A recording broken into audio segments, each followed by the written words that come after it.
Simone Bristol's gold-edged heels clicked down the marbled corridor of her restored Savannah mansion just as a sharp voice cut through the hush of midday. She froze.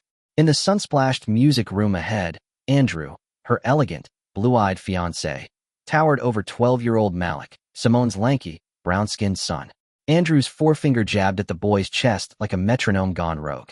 "You're sloppy, Malik. Simone may spoil you, but the real world chews up kids like you." Simone had returned early, bearing a bouquet of blood-red camellias she'd promised Malik for his recital. Now the petals quivered in her grip. Malik stared at the parquet floor, shoulders caving inward, the posture of someone trying to erase himself. In that instant, Simone's years of curated romance cracked like thin ice. She stepped into the doorway. "Andrew, a word." Andrew spun, his practiced grin sliding on a mask of surprise. "Darling, this isn't what it looks like. We were only—" "Malik, upstairs," Simone said, voice leveled to steel. Malik bolted, the rapid patter of sneakers fading along the grand staircase.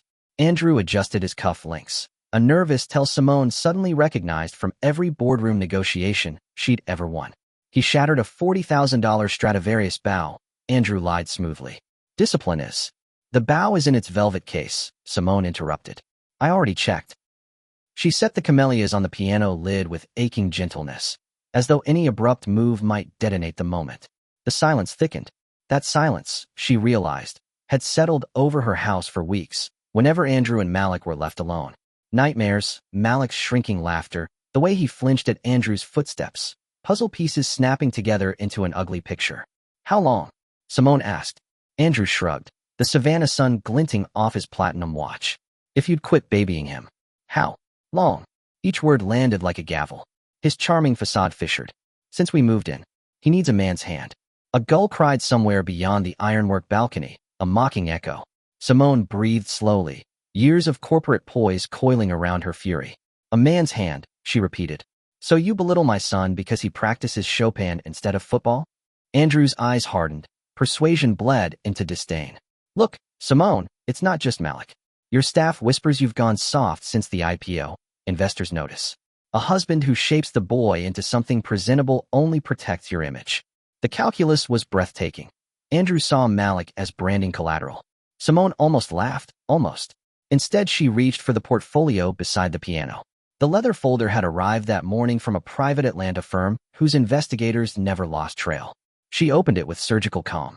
"You guarded your past well, deleted arrest records, gag orders, settlements.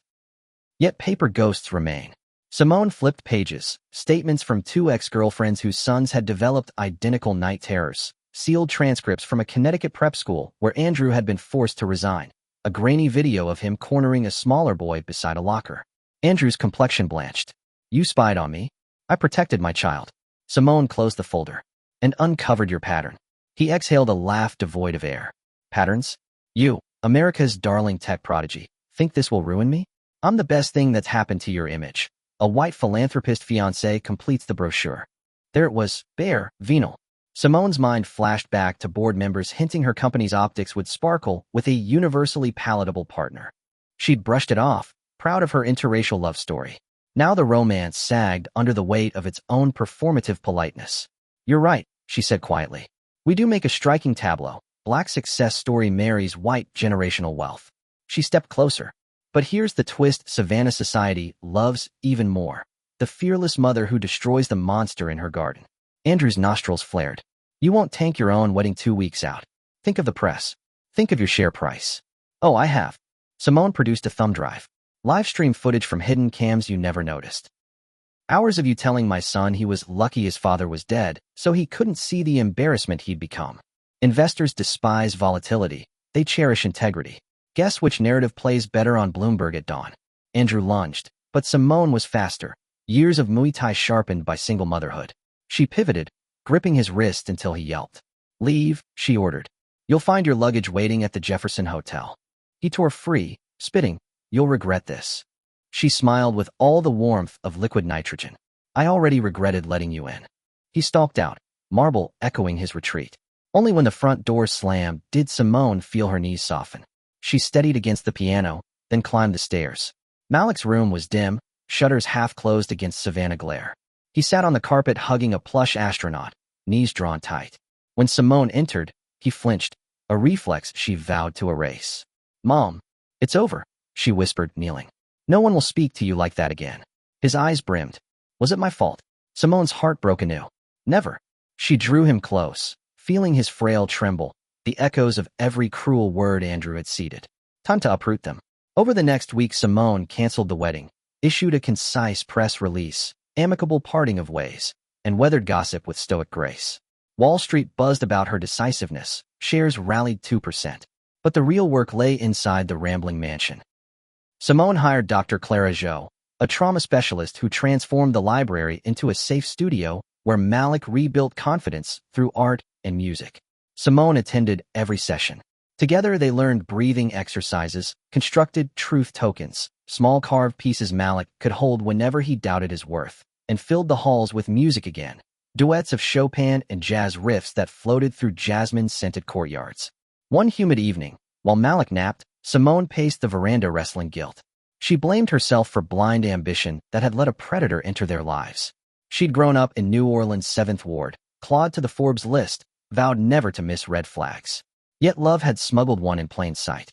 Her phone chimed, an unknown number. She answered, bracing. "I heard what happened." The baritone belonged to Isaiah Hale, Simone's college friend turned Pulitzer-winning journalist. He continued, "Sources say you torpedoed an engagement with evidence that could put the guy away. If you plan a public reckoning, I'll run the story." Simone closed her eyes, weighing vengeance against Malik's privacy. "Not now," she said. "My son heals first. Justice later." "Then let me help quietly," Isaiah offered. "I know pro bono prosecutors who'd love a solid case." "Send them," she agreed. Sometimes justice and healing walked the same road. Autumn rolled in with magnolia leaves skittering across flagstones. Malik's shoulders straightened. Laughter returned in bright darts. But one October night, thunder booming over the Savannah River, a black SUV idled outside. Simone's security cameras pinged her phone. Andrew, rain-soaked, pacing the gate. She almost called the police, but instead activated the intercom. "Leave." His voice cracked through static. "I lost everything. Board seats, donors, my family's trust. Let me see him once. I need." "What you need," Simone cut in, "is a lawyer. Charges are filed in 2 states." A pause, then a broken laugh. "You can't prove harm. Bruises fade. But recordings don't." She pressed play on the gate speakers. Andrew's own words slithered into the stormy night. Insults, threats, curses. He staggered back as if the audio were a blow. Headlights flashed. Squad cars roared up the lane.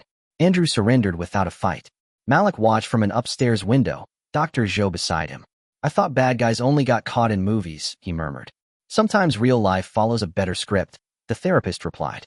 Andrew's sentencing months later became a media frenzy. Counts of child endangerment, coercion, suppressed assaults in Connecticut now unsealed. Simone testified calmly, an emblem of maternal justice. The jury took 3 hours. After court, Isaiah interviewed Simone on the courthouse steps. She distilled her message to one sentence. No degree of wealth or charm excuses cruelty to a child. The line ricocheted through networks, spurring donors to child advocacy groups and fresh investigations into elite domestic abuse. Yet the biggest twist came privately. One spring morning, a letter arrived addressed to Malik in spidery cursive. Return address, Hartford Penitentiary. Simone hesitated before handing it over, Dr. Jo present. Inside, Andrew's handwriting confessed lineage of violence, begged forgiveness neither expected nor required, and ended with an admission. "Your music was beautiful. I destroyed it because I feared it reflected everything I am not." Malik read silently, then set the pages aflame in the backyard fire pit, watching ashes spiral into azalea-scented air. Simone's breath caught, not at the destruction but at her son's serene face, unburdened. Summer returned. Simone hosted a garden soiree launching the Bristol Foundation for Creative Youth, offering scholarships and therapy through music. Donors wandered beneath lantern-lit oaks, listening to the evening's highlight, Malik's solo, an original piece fusing Chopin motifs with blues progressions. When the final note shimmered, guests rose in ovation. From the stage, Malik spotted Simone, eyes bright with tears. He whispered into the microphone, "This is for anyone who was ever told they were less. We are always more." In the hush that followed, Simone felt Savannah's humid night wrap her like a promise. Storms could shatter, but they also cleared air for new blooms. And somewhere in the murmur of admiring guests, she heard the low, sure pulse of destiny, half Chopin, half New Orleans brass. carrying mother and son forward, fierce and free.